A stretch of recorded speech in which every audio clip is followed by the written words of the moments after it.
Велика відбудова, є відновлення, окреме агентство, фонди. Навколо зруйнованих росіянами домівок українців настільки багато уваги, в тому числі міжнародної, що, здавалось би, тут має бути все максимально прозорим та дуже дієвим.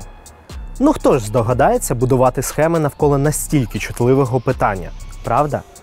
Якщо ви думали саме так, то зараз буде дуже болюче розчарування. Прямісінько під Києвом, в одному з найбільш героїчних, але й найбільш постраждалих містечок, в Гостомелі, ми знайшли дуже огидну історію.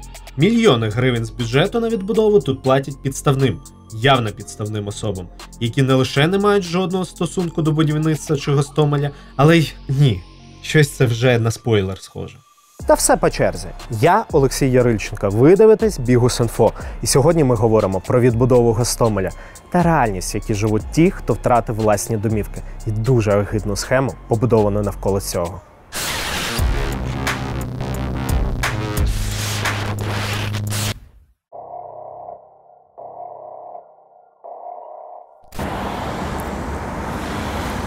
До початку повномасштабного вторгнення Гостомель, як і сусідні Ірпінь та Буча, швидко зростав та розбудовувався. Воно і не дивно, бо в Києві, до якого звідси якихось кілька заторів, жити хотіли не всі, а хтось не міг витягнути фінансово. Тож таке передмістя здавалось ідеальною альтернативою. Якраз ця близькість 24 лютого дуже боляче вдарила по трикутнику населених пунктів, через які, по суті, і пролягала лінія фронту між окупантами і силами оборони. Роль Гостомеля була ключовою, бо саме тут розташований аеропорт, куди з перших же годин вторгнення беззупинно намагалися висадитись росіяни, тож бої тут просто не вщухали. Наслідки того кривавого періоду ви вже точно бачили раніше. Ось так виглядала вулиця Вокзальна в Бучі, по якій проривалися колони окупантів. Ось житловий комплекс на виїзді з Ірпіня, якраз в бік Гостомеля. Ось так виглядав аеропорт і сам Гостомель. Та після втечі росіян з Київщини ці населені пункти стали чимось на кшталт символів. Тут вже побували десятки світових лідерів, зірок, підприємців і, звичайно ж, українських посадовців різного калібру. Та, на жаль, для місцевих мешканців гучні заяви про відбудову та відновлення таки лишились просто гучними заявами. Родина Бойків будувала своє житло протягом 9 років, але пожити в ньому так і не встигла. Перед війною великою інтенсивно, там за місяців 7 інтенсивно включились, набрали кредитів, позик, тобто там, в друзів, знайомих, в банк, щоб швидше переїхати. Будинок повністю закінчили ремонт 23 числа. Якраз майстри виїхали, було вже закінчено все, вже стояли меблі, ми вже прибрали перший поверх, мали 24-го прибирати другий, але так не склалося. І 25-го числа ми звідси виїжджали, вже тут по нашій вулиці вже ходили русські. Тоді сім'я ще не знала, що бачить будинок цілий новий востаннє. Тут на цьому місці був гараж, в який, власне, був і прильот. Ми його демонтували, бо воно все сипалось, ну і була велика купа сміття. Також другий поверх ми своїми силами, там друзі допомагали.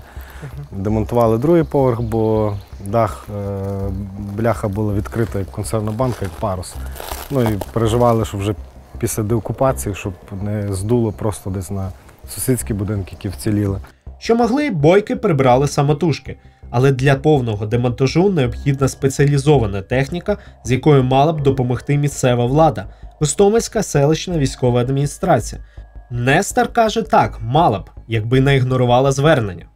Проходиш, ну чекайте, вам зателефонують. Ну ніхто так і не телефонує, я був вже 12 разів запитував, кажу, ну хоч скажіть, які я в черзі, там через півроку то відбудеться, через 2 місяці. Ну тобто ніхто навіть мені не дає відповідь, ну, які ми по рахунку в тій черзі. Ну тобто і коли відбудеться той демонтаж, також не зрозумів. Ми там в свої 30-40 років не знаємо, чи ми зможемо ще раз заробити на будинок, хай меншого формату.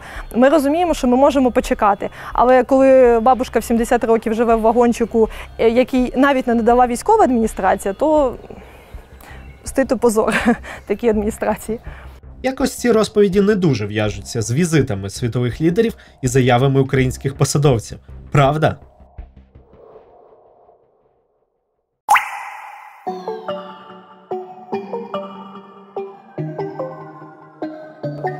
Богдане, а в нас є ще картки пам'яті? Мені на завтрашню зйомку потрібно. Організуй, будь ласка, прошу. Богдан, знову стабік накрився. Треба терміново новий. Що ти тут стоїш? Пішли зніматись. Бодічка, потрібні нові навушники, тому що один просто зламався, так неможливо зі звуком працювати. Богдан Батькович, ну а що в нас по павербанках? Взагалі жодного в ньюзрумі немає. Ну мені що, динамо-машину на зйомках крутити, щоб зарядитись, чи як? Купи пару штук, тільки не розганяйся сильно, будь ласка. Аня каже, бюджети там не альо.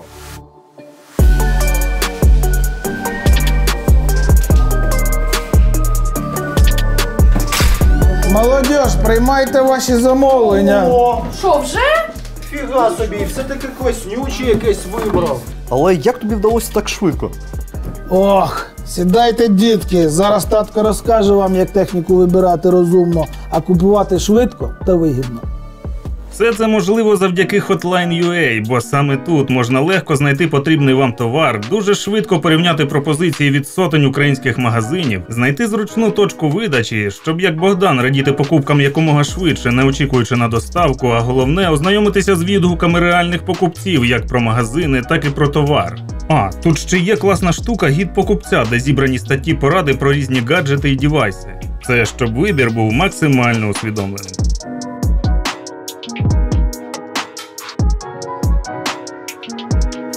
Бодь, привіт. Слухай, я тут вчора забув і раптом згадав. Мені ще потрібен новий монітор. Все, я зрозумів. Я сам.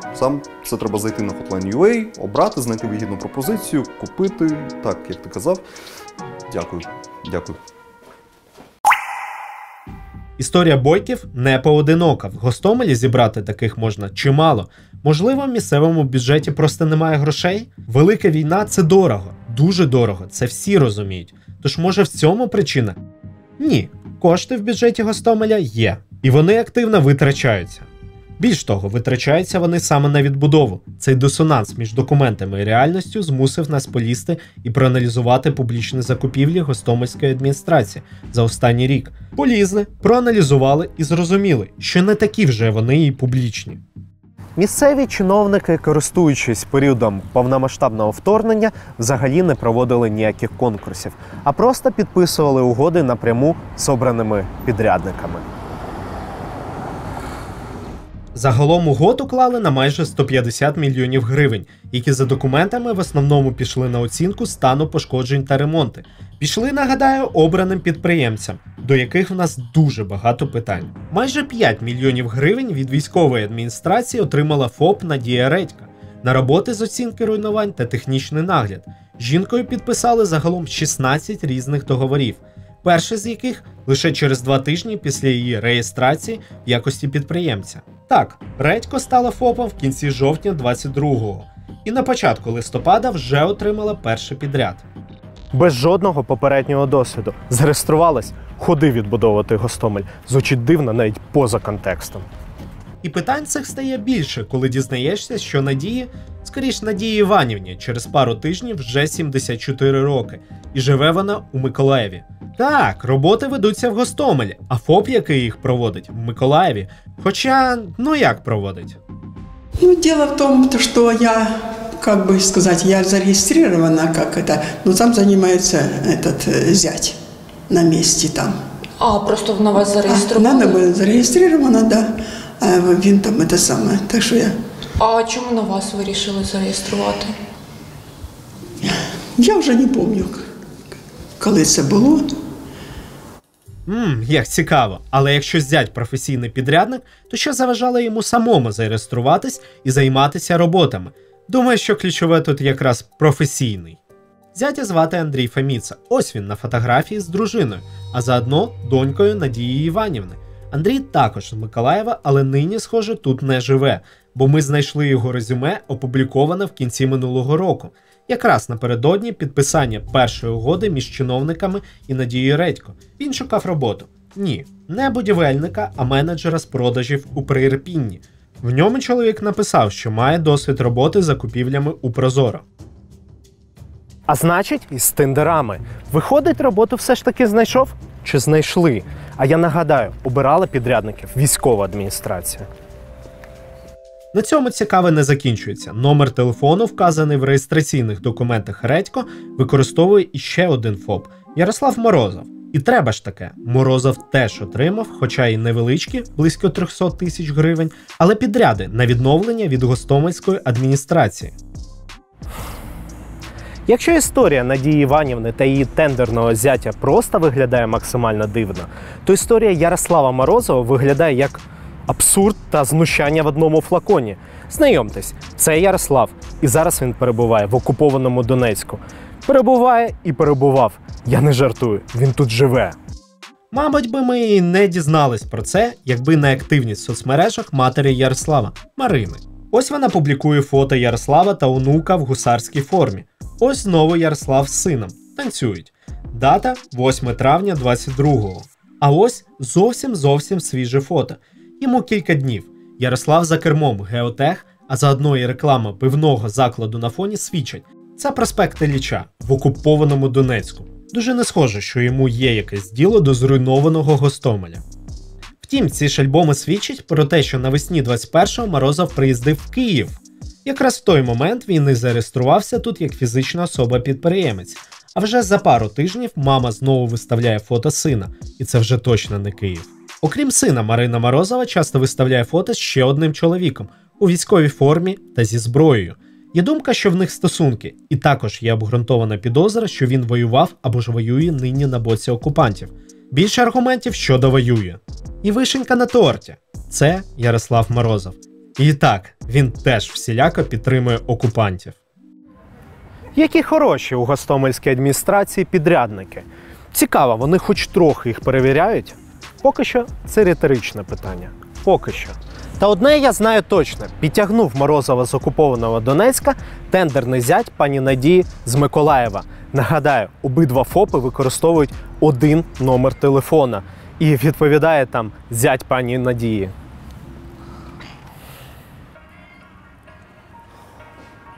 Ми говоримо зараз з Ярославом? Ні, ви говорите зараз з людиною, яка курує на напрямок обстеження. Ага, добре, дякую. А можете представитись, щоб ми розуміли, з ким ми говоримо? Мене звати Андрій. Андрій Фоміца, правильно? Я слухаю, що вас цікавить? Дідько, та багато чого цікавить.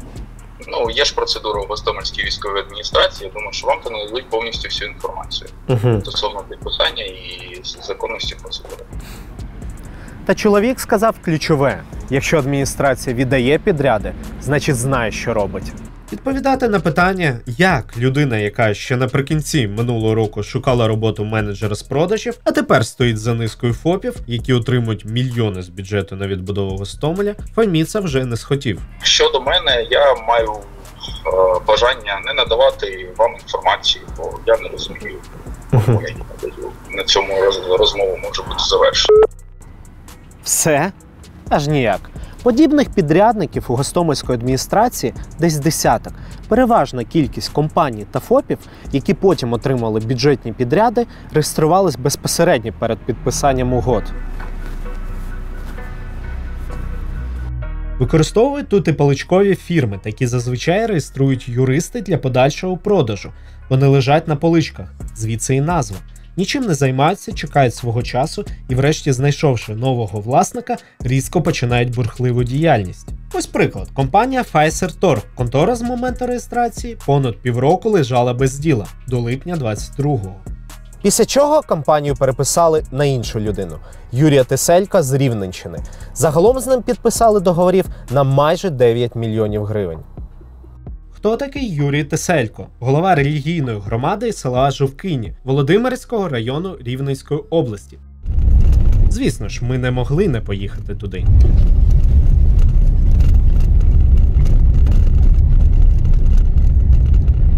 Я перепрошую, а Жовкині село. Це прямо туди? Дякую, дорога тут.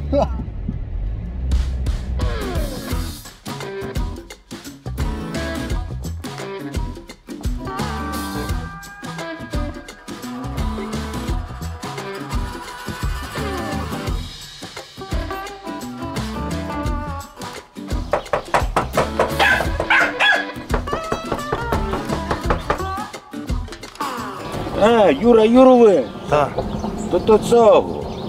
Той наш, екс-батюшка. А Він в Києві. В Києві? Да. А давно він поїхав? О, вже він з жінкою не живе. А невідомо, чому він поїхав. Ні. А Бог його знає. Угу. А він колись будівельними роботами якимись займався, ні? Не, він в церкві був. То потім його якось... Подожди, його ж машина була. Поюношов для Христа в тій хаті стару. Ну, де матушка жила. З малим. Хлопці в армію, матушка десь Кузнецовську на хлібзаводу робить. А він як поїхав десь на шабашку, його тоді з церкви кишнули якось. Ну як? Він любив по-людськи. Він то такий спокійний, все як... Може й випити з нами. Чоловіки кажуть, колишній настоятель в Києві влаштувався на роботу експедитора. І не вірять, що він міг раптово зайнятися будівельним бізнесом на бюджетних підрядах. Може, то оформив, бо він такі... Він тут кредитів набрав, да, оформив тоді кредити на хлопців. На початку минулого року виконавча служба арештувала все майно Теселька. Втім, тут його вже не було. Він поїхав в Жовкині раніше. Колишня дружина каже, перебрався до сусідньої Житомирської області, в селище Лугини.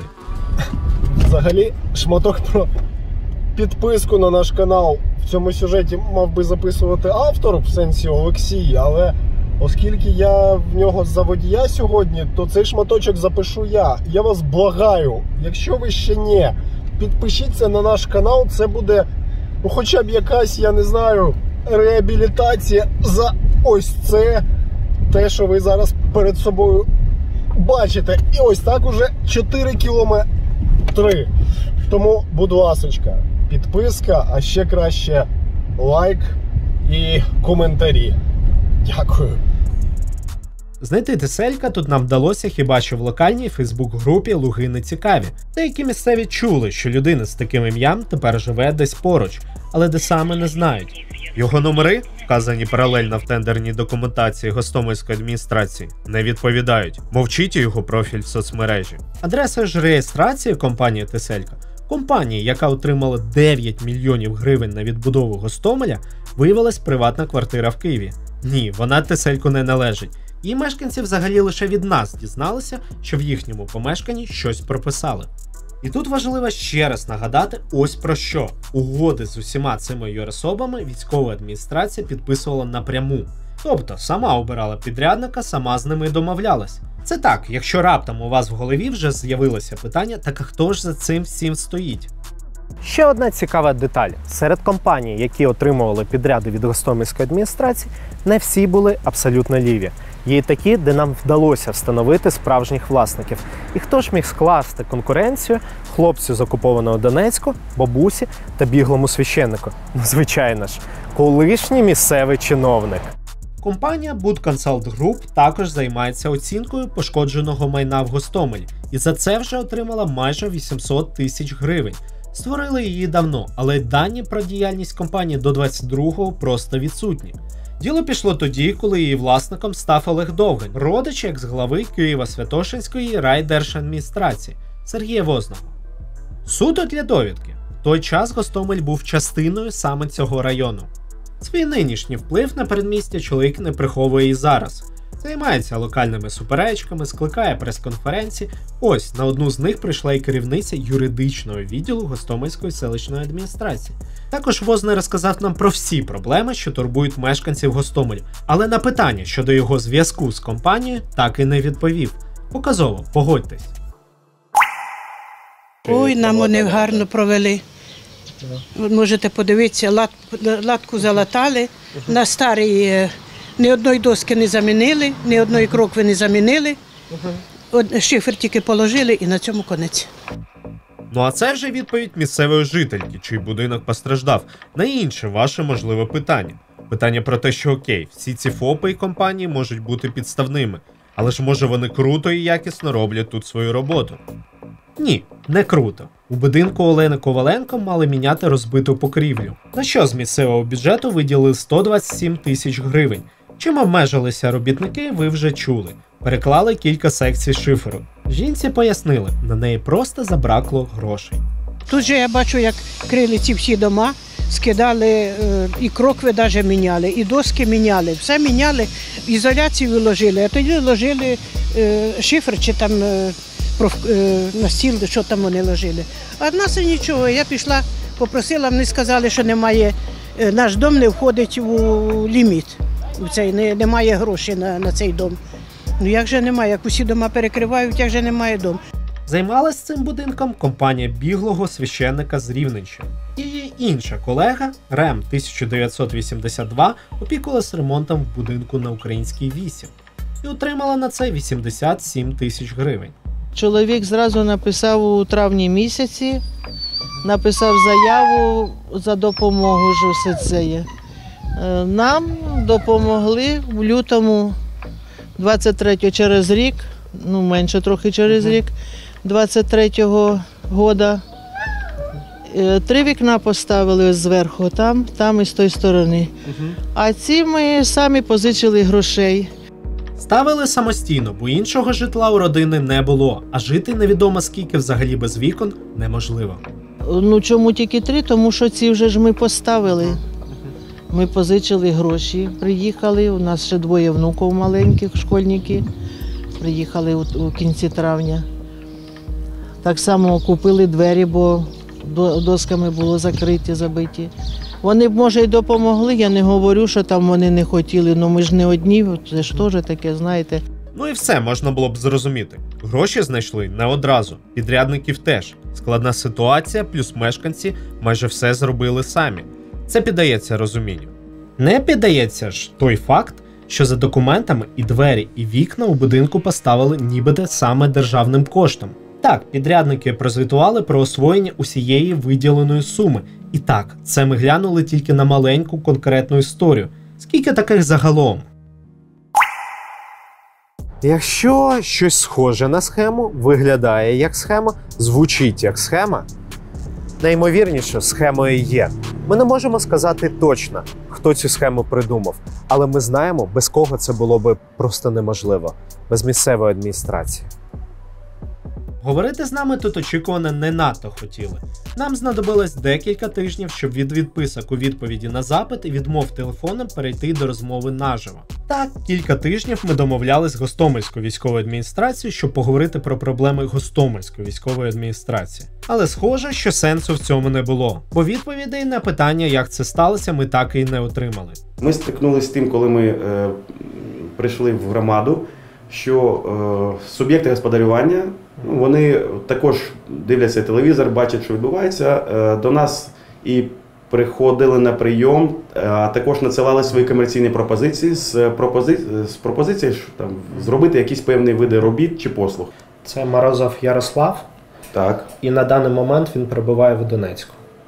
На окупованій території. На окупованій території. І за вашу інформацію, на момент підписання договору він також там знаходився? Так. Нас трохи дивує такою ситуацією. Ну, по-перше, ми таку інформацію не розполагаємо, але, звичайно, що прокоментуємо, ми відкриті до діалогу. Дивіться, при підписанні господарських договорів з нашими контрагентами, підписання відбувається у декілька шляхів. Шлях перший – це особисто приїжджає суб'єкт господарювання чи його керівні органи, або представник за дорученням, підписує, отримує свій екземпляр договору.